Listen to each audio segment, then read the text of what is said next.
In this episode of Biblical Unlocks, we will go through a chapter of the Bible and make it make sense in your life today. Studies routinely show that reading your Bible regularly significantly lowers symptoms of depression, anxiety, and anger, whilst also increasing forgiveness, compassion, and a sense of purpose. So if you enjoy episodes like this, please consider following and rating the show. It's free, helps me out a lot, and you can always change your mind later.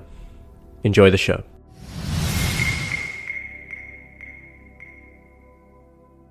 Hello and welcome back to another episode of Biblical Unlocks. Today we're going to be going through Exodus 23. And in Exodus 23, we are going to actually be placed inside of Sinai covenant material. So Exodus 23 is actually going to translate what we saw with the Ten Commandments, and it's going to basically translate it into concrete daily rules and a national strategy.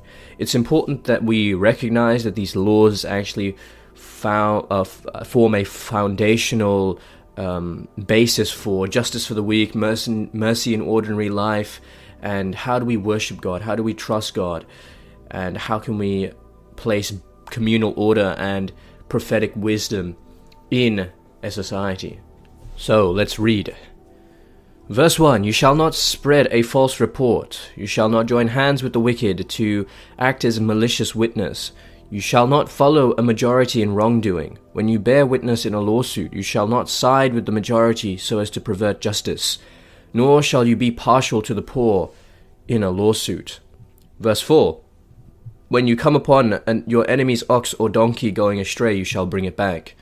When you see the donkey of one who hates you struggling under its burden, and you would not hold back from setting it free, you must help to set it free. You shall not pervert the justice due to your poor in their lawsuits.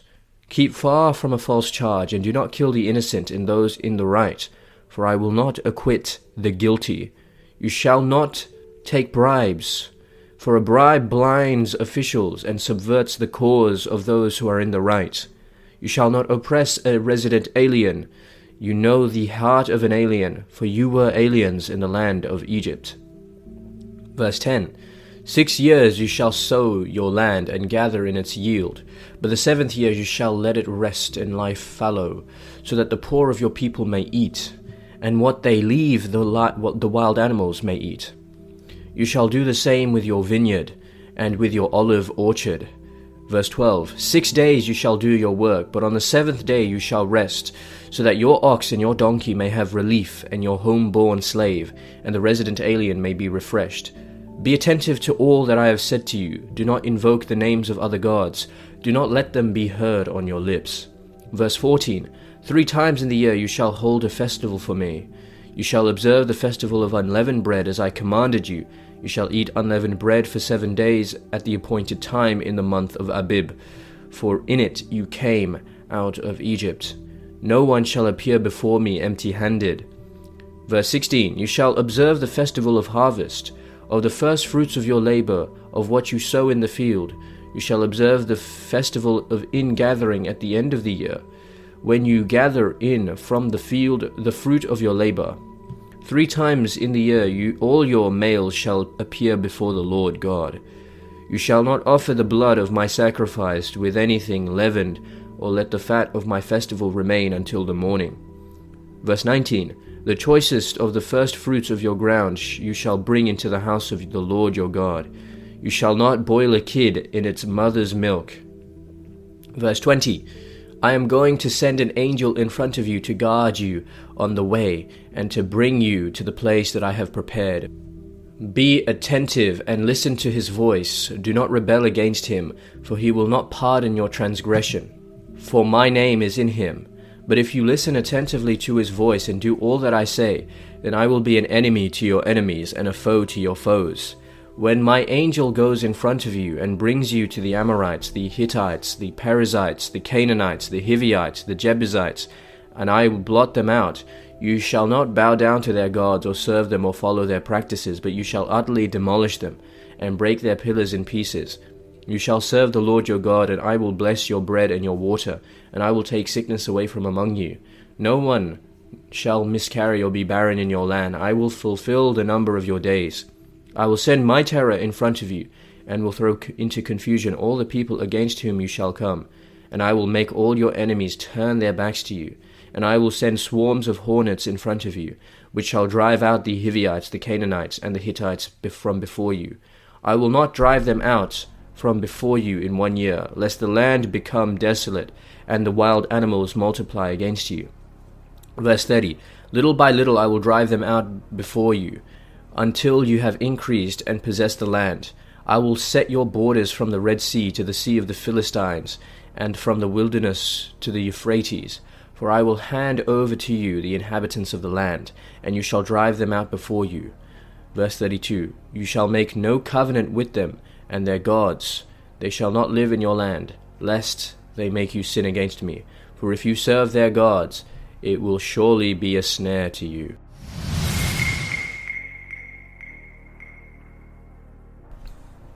Alright, time for some deep biblical unlocks. Verses 1 to 9 we see verses 1 to 2 we see we're not allowed to spread false rumors or follow the crowd to do wrong. So it actually is a warning against groupthink, where everyone just follows whatever everyone else does, whatever the majority seems to find interesting, whether it's good or bad, we just follow it. So it's important that we don't spread false rumors, and we use our own discernment. God gave us wisdom, and use that wisdom to make sure that, in verses 3 to 5, we don't show partiality. You not favor the rich or the poor. You have to judge fairly. Don't accept a bribe, because it blinds the clear-sighted and twists the words of the righteous. And then in verse 9 we see, do not oppress the foreigner. Why? Because you were once strangers in Egypt, so do not oppress the stranger.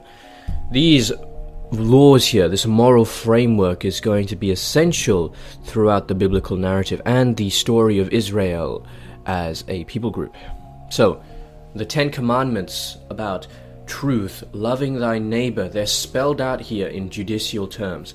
And public life and politics in general need to, and the legal framework by which we operate needs to be built on truth and impartiality.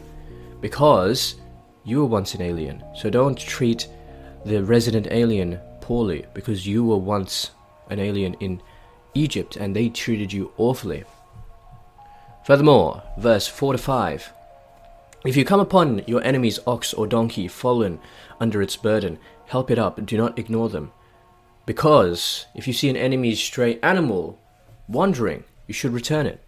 So what does it mean? Again, this is the idea of loving your enemies, having love for thy neighbor, and that transcends being or using retaliation and merely killing or showing disgrace towards an animal. Furthermore, what did the animal do?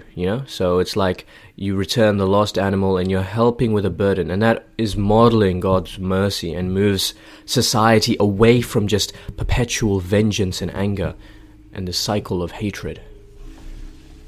Verses 10 to 12, the land must lie fallow in the 7th year, so that the poor and wild animals may eat, and so that the land family rests. So 6 days you shall do your work, and on the 7th day you shall rest. For the Lord will bless your work, and animals and workers should rest.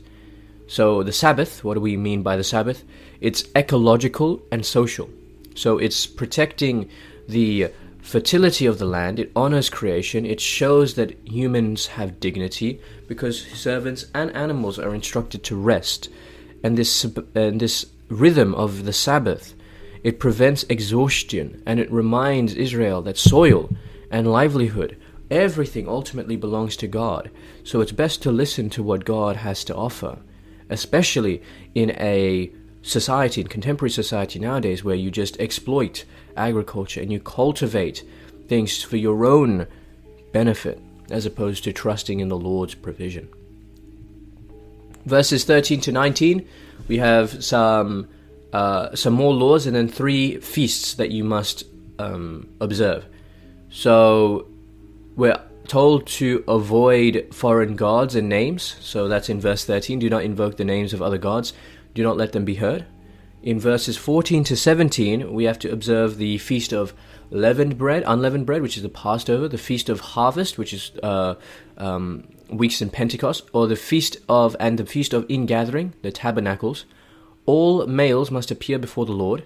And then in verse 19, this is a bit weird, and it's a bit of an odd saying. It says, "Do not mix milk, or do not boil a young goat in its mother's milk." You may be like, what?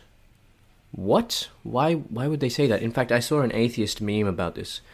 It was like, you should not mix you should not boil a young goat in its mother's milk. And the reason why this is a prohibition is because, and this is going to be repeated later, funnily enough, is because it is linked to pagan Canaanite fertility rituals. So it's actually a guard against pagan practice, because it says later on that you should not invoke the names of other gods, do not let them be heard. And this is where we see this passage coming from.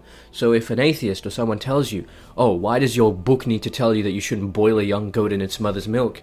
It's because God is prohibiting allegiance to false gods and false worship.